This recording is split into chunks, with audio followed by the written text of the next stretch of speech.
The last thing I want to hit, and we're about ready to eat, so we've got just a few more minutes, is what is under assignment. It's family.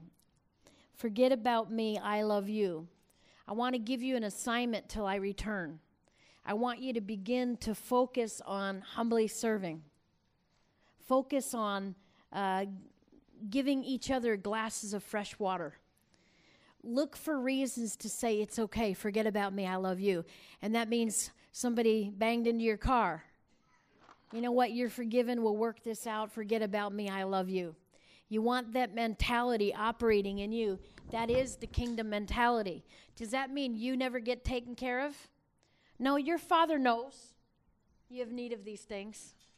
But as you seek first, humbly serving, you seek the kingdom of God, all these things will be added onto you. Okay? So what I want to do is begin to dig, or as Pastor Scott likes, drill for the water.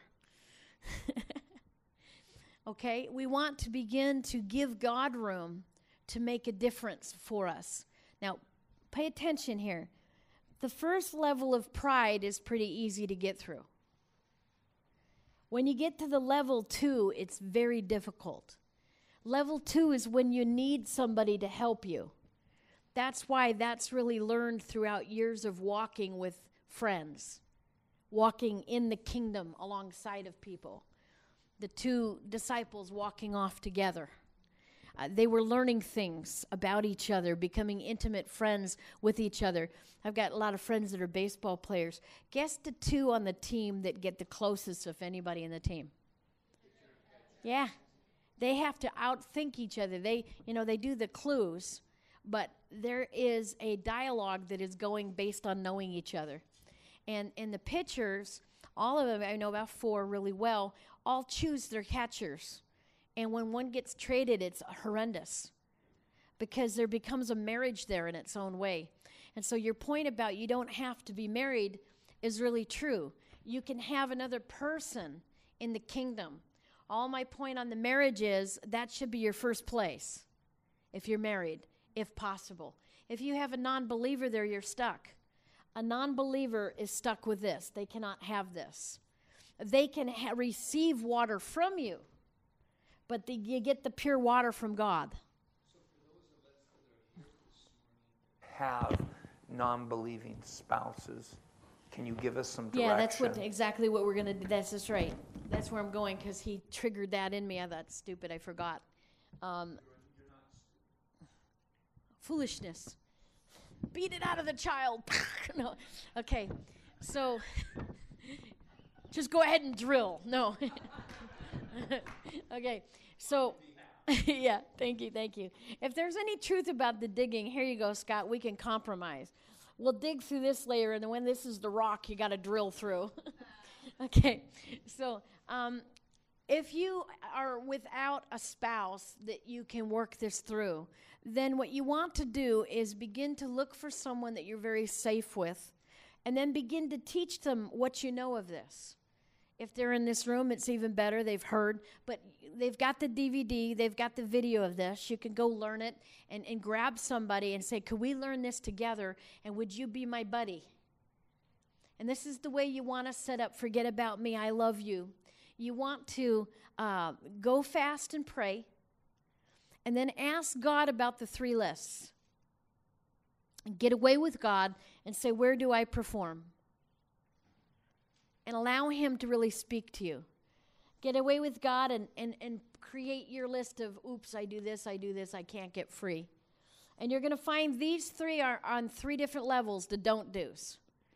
There's going to be a level of don't do that is what we call, oops sins. Okay? Then there's going to be a level of, gosh, I need to get a handle on that. And then there's going to be a level, I can't let anybody know that. Those are the 3 levels. So go through them slowly and carefully. Yes. So the first question you asked me about is, where do I perform? Uh-huh. Is on the don't do list, the shame list. Okay? So what are the things that I do that are unhealthy? That if people knew about these things, I wouldn't have a relationship with them. Okay? So those are going to come in 3 levels. They're going to come in the level that says, oops, I always do that and I shouldn't. I'm late to church. It's not healthy. But I don't get ready in time and, oh, well. Okay, that's an oops sin. Then you're going to go to a level of, gosh, I wish I could get a handle on that. And that would be the next level for you. Then the final level is, I can't tell anybody I do that. And your areas of sin will surprise you.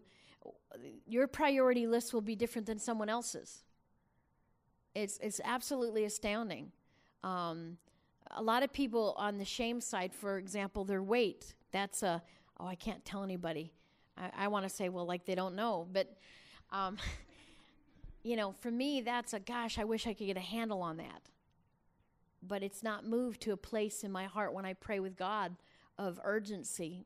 There's situations involved in it, and I just refuse to be upset by everybody else's opinion on it.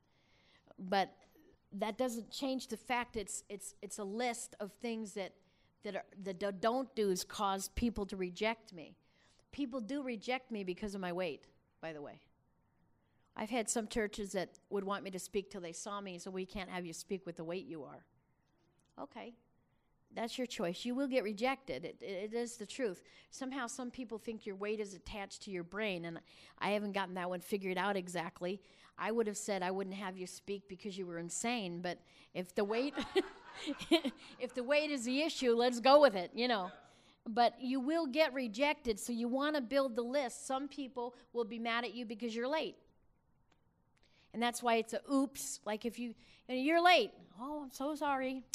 But you really aren't. It's just oops. Then there's going to be the level of, gosh, I wish I could get a handle on that, like the church saying, we don't want you. And then there's, if somebody knew this, I would just die. So there are 3 levels, okay? And the reason that that's important is when you find out the levels, you're going to find out which you struggle with most, pride, selfishness, or rebellion. Shame is going to be attached to the one that you're really embarrassed about, okay? The final list is how you judge others.